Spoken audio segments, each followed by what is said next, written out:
Sabemos que la canción adquiere características diferentes según la época, según los países, las zonas, y que eso es un gran misterio y un gran aporte. Cada lugar, cada época, cada persona le da una dimensión, una perspectiva diferente.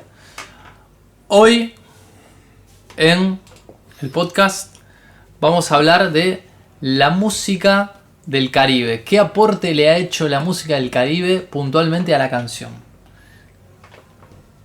Bueno, nosotros somos Bonino y Anthony, y esto es Buscando la Canción.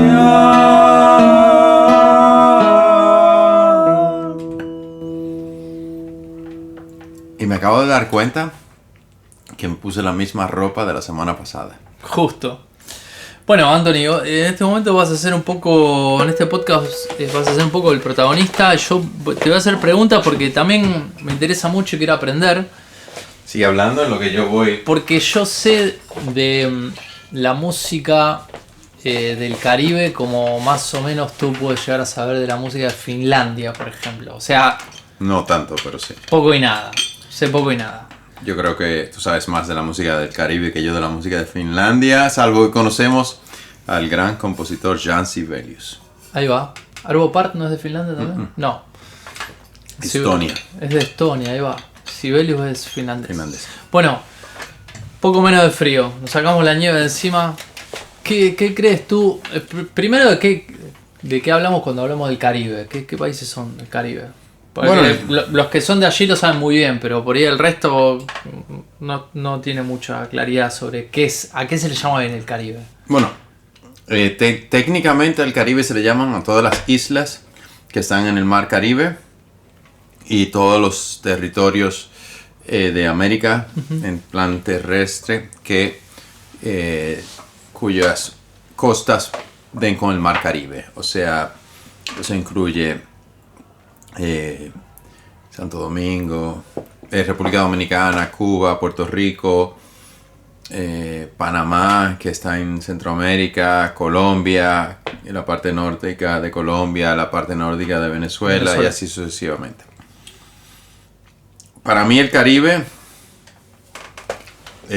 musicalmente se refiere a todos esos países que han adoptado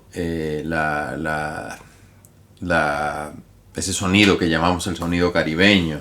El sonido caribeño es muy amplio, evidentemente. El sonido caribeño, fíjate tú que tiene la cumbia, aunque la cumbia es un ritmo que se ha dado en toda Latinoamérica. Es el ritmo, es un ritmo colombiano, pero se inventó cuando Colombia era mucho más grande de lo que es a día de hoy, hasta donde yo conozco, ¿verdad? Y ese ritmo de la cumbia se segregó por toda América Latina. Llegó a Argentina. En Argentina hacen una cumbia que obviamente se nota que tiene esa parte, comparte esa base rítmica, pero el sentir de esa cumbia es muy diferente al sentir de la cumbia que se puede hacer en Colombia. Y en México también llegó la cumbia.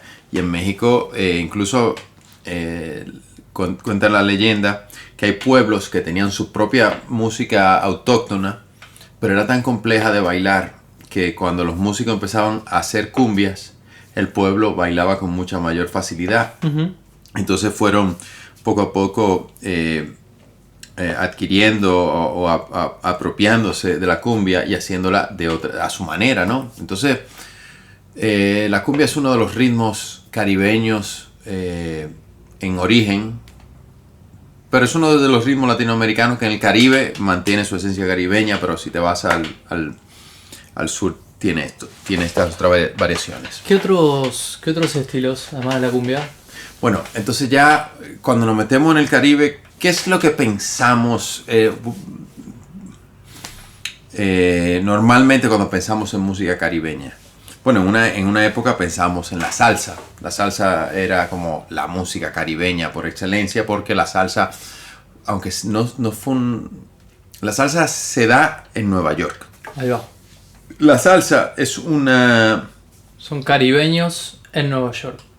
Exactamente. La salsa es una por eso se llama salsa. Salsa es que contiene muchos ingredientes, ¿vale?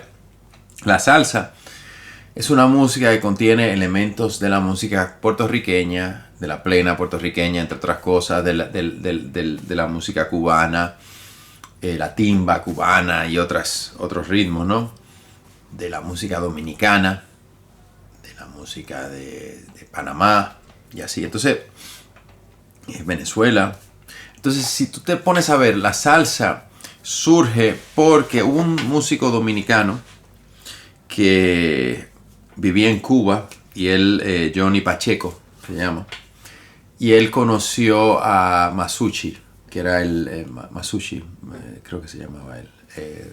Es un judío neoyorquino que en aquel entonces, te hablo en los años finales de los 50, principios de los 60, vivían en La Habana, antes de que supongo que viniera Fidel Castro. Y Jerry Masucci, creo que se llamaba así. Y entonces Johnny Pacheco le dijo, mira, yo quisiera hacer un sello con músicas del Caribe. Porque él había ido a Nueva York y había visto que en Nueva York estaban inmigrando muchos músicos del Caribe, y ahí se estaban juntando todos y estaban cada uno tocando sus músicas típicas, pero se unían, y entonces uno le aportaba un chin del otro y así sucesivamente.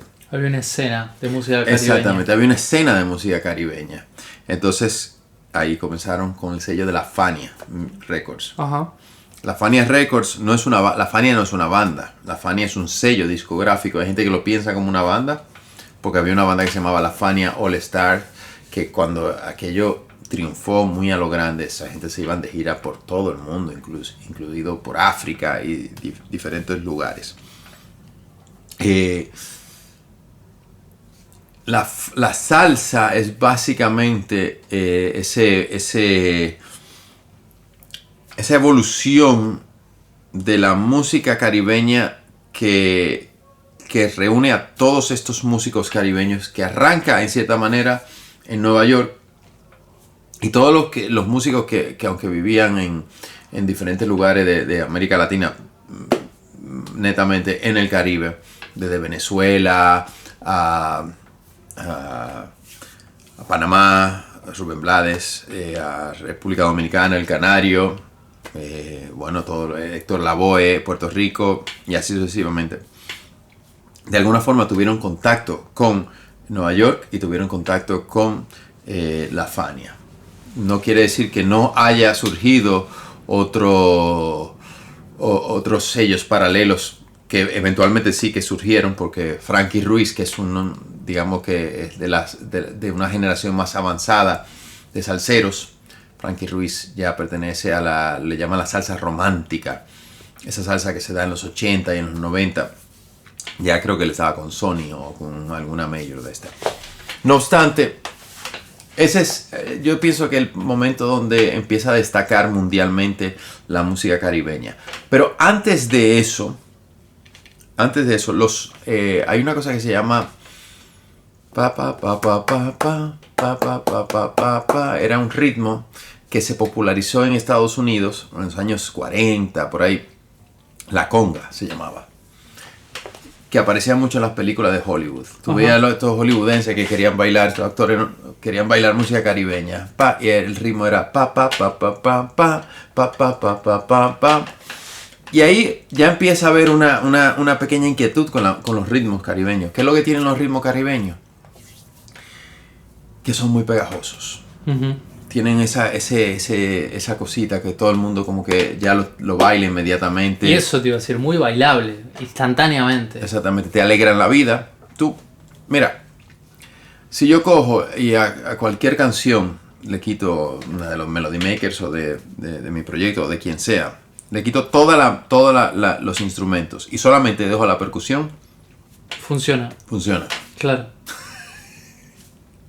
Sí, imagino que también, jugando un poco con esto, imagino que va a haber muchísimos grupos como de covers versionando en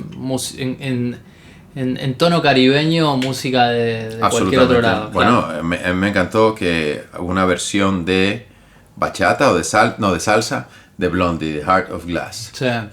¿La oíste alguna vez esa versión? Sí, está buenísima. Y funcionaba genial. Y muchas baladas se llevaban al merengue. Incluso canciones de Pablo Milanés se llevaron a la salsa. Ahí va. Canciones de clásicas pues se llevaban al merengue, a la salsa y funcionaban increíble. Incluso también había músicos que llevaban música de Mozart y de Beethoven al merengue, a la bachata, claro, a la salsa, y funcionaba estupendamente. Son ritmos que entran muy bien al sentir del... Me hablaste entonces de la salsa, antes me habías hablado, que no me acuerdo. Bueno, está la timba, está la plena puertorriqueña, está la... bueno, luego en República Dominicana tenemos dos ritmos que son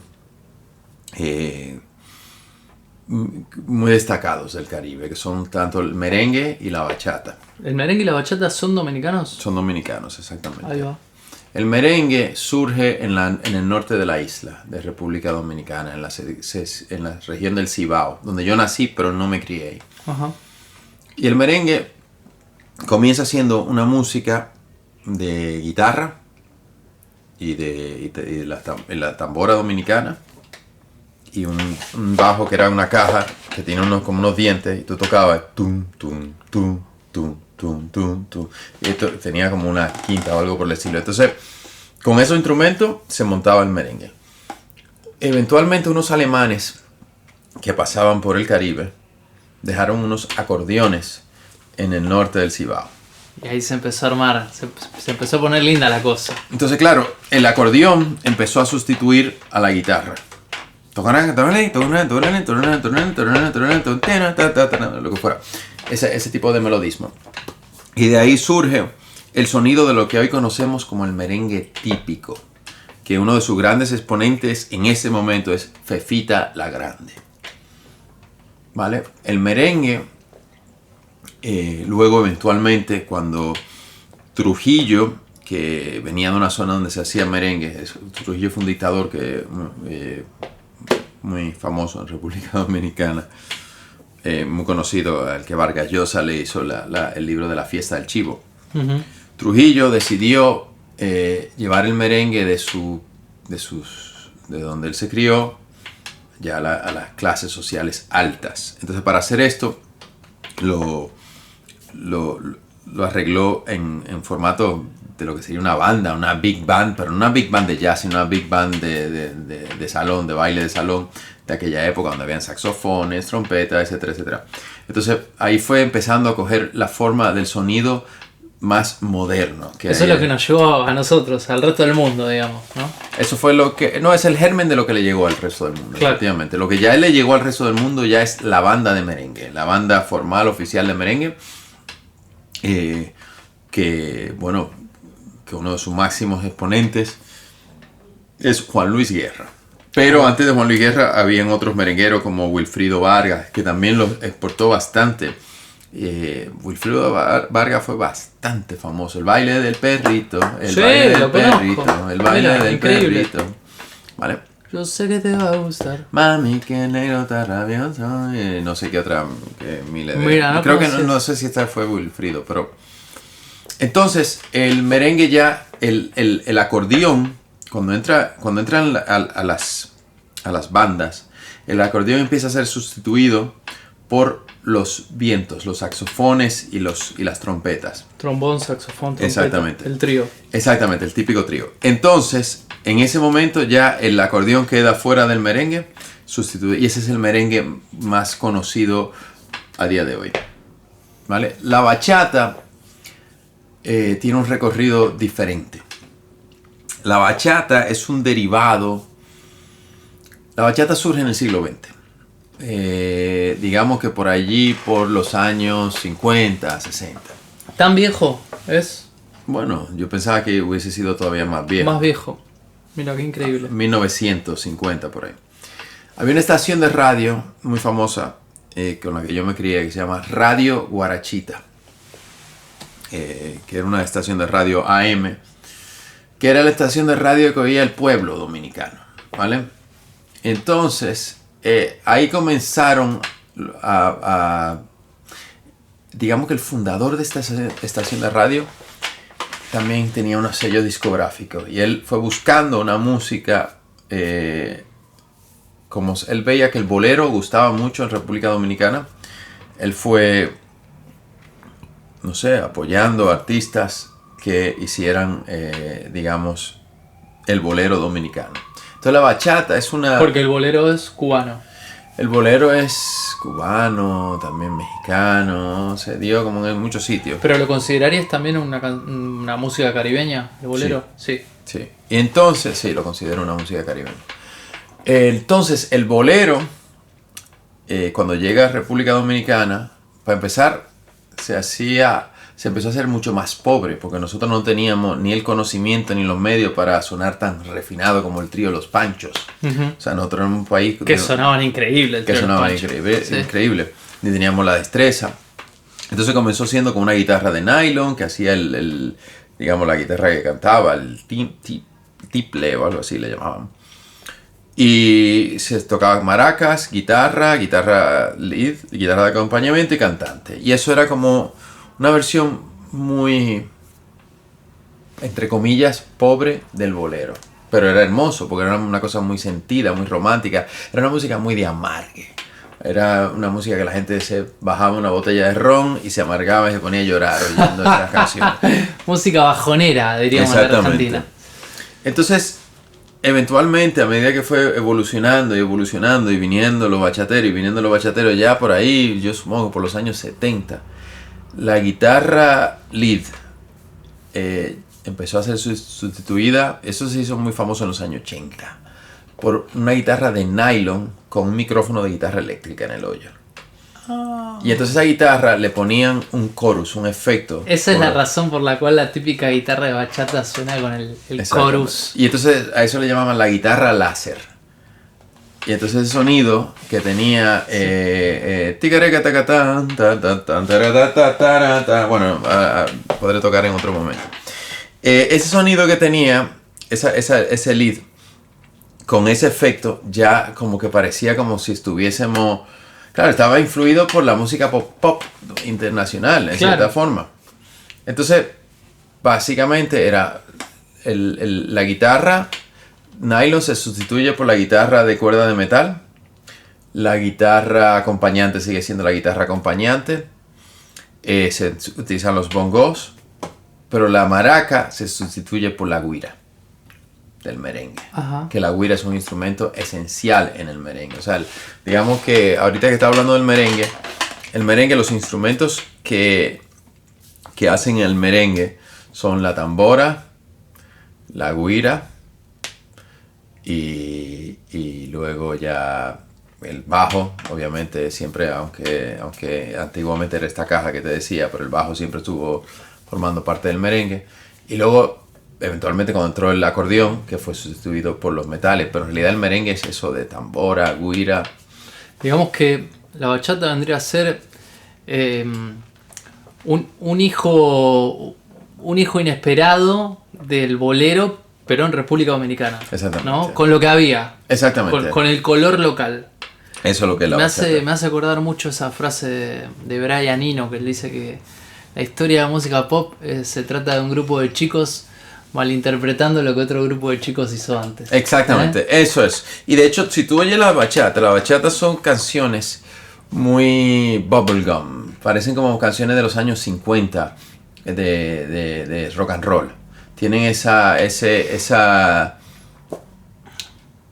fragilidad, esa simpleza. Uh-huh. Pero luego tiene ese amargue. Vuelve, ay más tu casa, que yo te amo. Como una canción un poco naive, ¿no? Sí, tiene un poco de naif, pero... Sí. Vuelve, mami, con tu papá. Vuelve, morena, con tu papá. Y siempre llorando, porque si no, yo me voy... Así era como ese un drama. Exactamente. Un drama. Sí, tiene eso, pero a la vez es bonito porque nosotros los caribeños no somos tan dramáticos. No, claro, eso es Argentina. Déjense de Argentina. Sí, sí al tango. Al tango, a las óperas, a las arias de la ópera. O sea, nosotros por dramático que pudiéramos ser, nunca vamos a llegar a ser ese megadrama. Sí somos dramáticos. y hay amargue, pero principalmente hay un bailoteo. Claro, claro. O sea, tú tocas, la bachata siempre va a tener esta movida.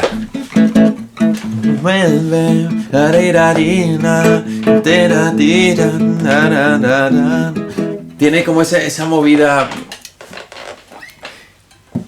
Ya le da, ya empiezas en ese sentido a separarse del bolero en muchos aspectos. Y la bachata realmente no, la gente que la oye no piensa la bachata está relacionada con el bolero.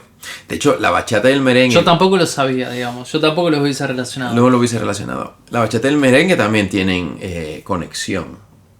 Y la salsa. De hecho, acá estuvimos hablando de la Fania hace un rato, ¿verdad? La Fania Records. La Fania Records.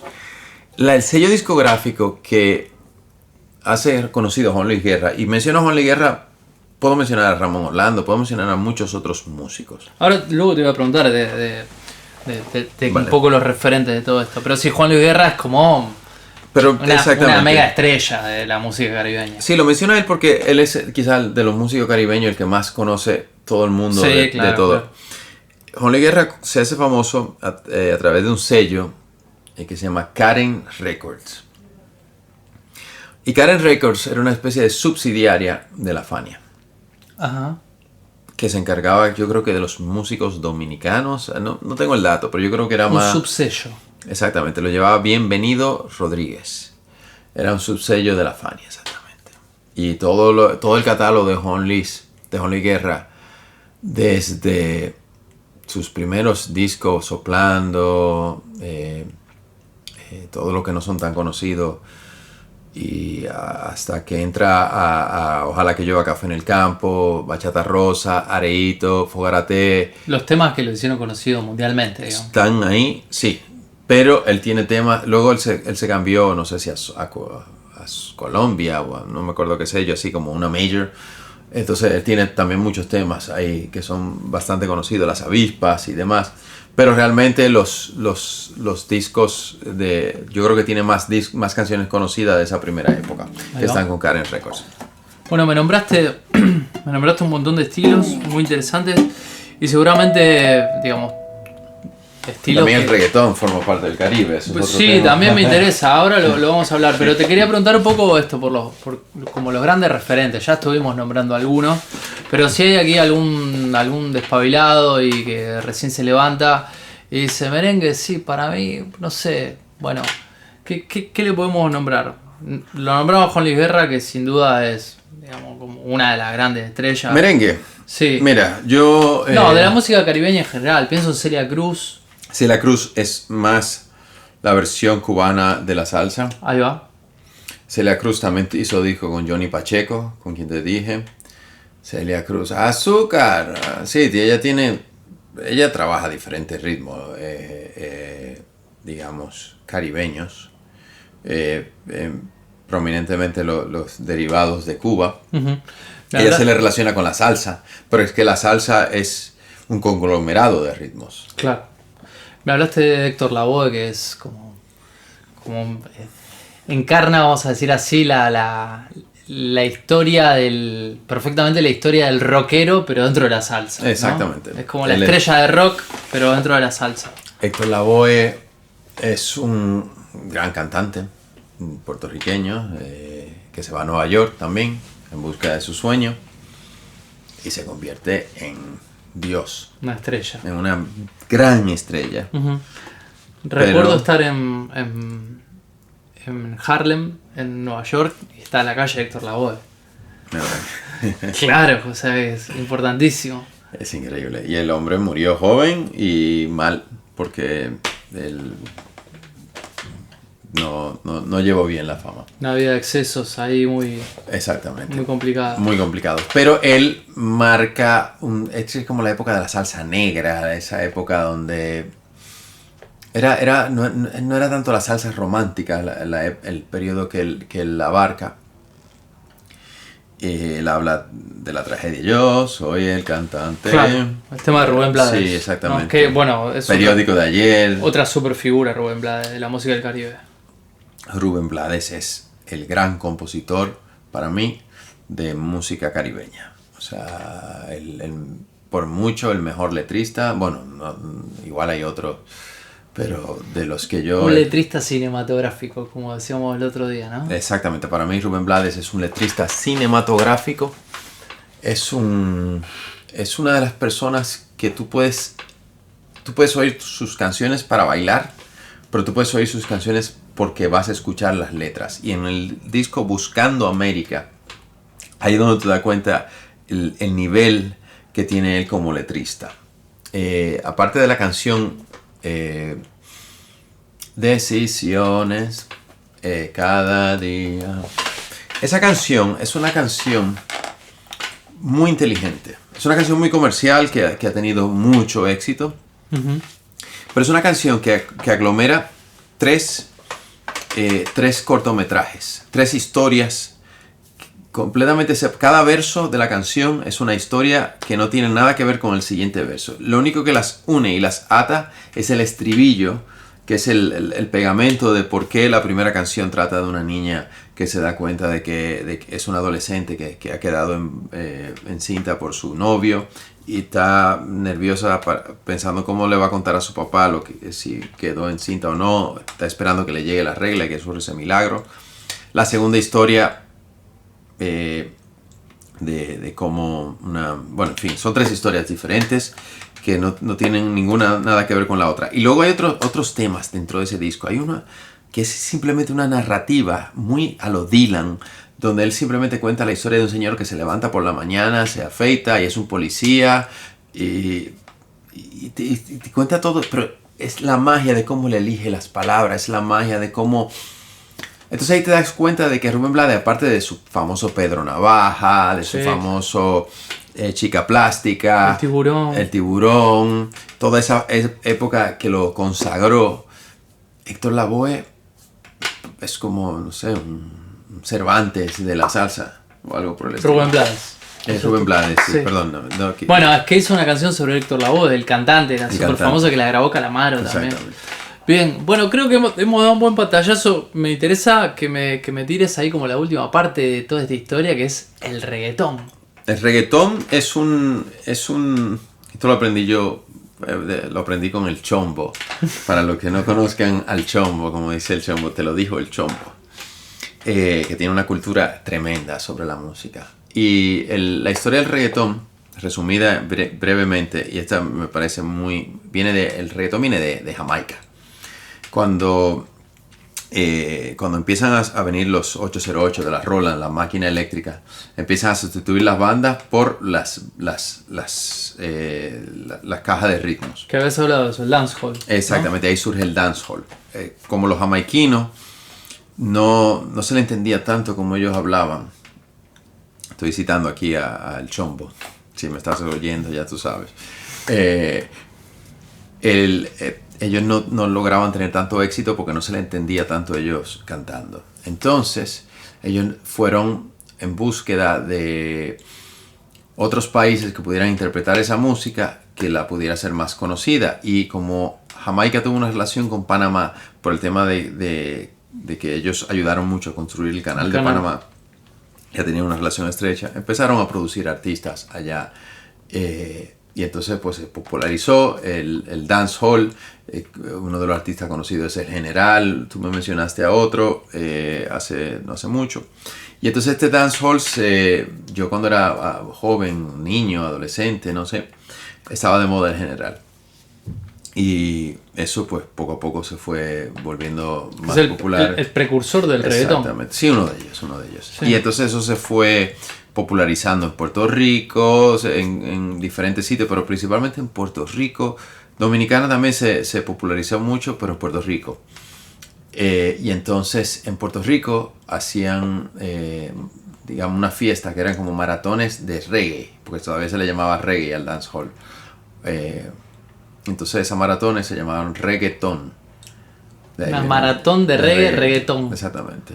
Pero es básicamente una variación del dancehall. Es un poco la historia. Bueno, esto es una simplificación de la historia. Pero más o menos es la historia. Y luego en República Dominicana sí se hace el dembow. Que que es es como simplificar el merengue en el dándole ese toque que tiene el reggaetón, el dancehall, que pero con el piano. Como el tema de Rosalía, exactamente, ¿no? Sí. Que viene de un tema de Omega. Ajá.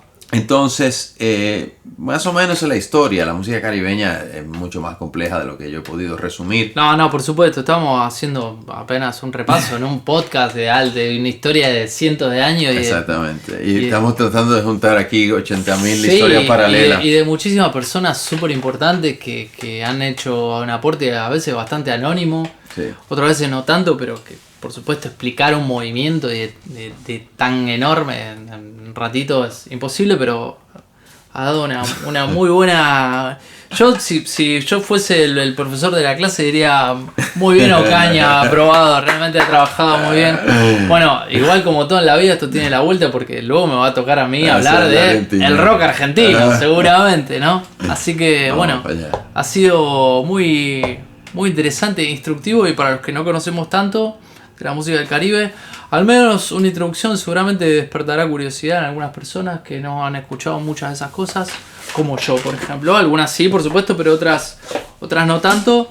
Así que ha sido un paseo por la música del Caribe, muy interesante. Y nosotros somos Bonino y Anthony, eso es Buscando la Canción.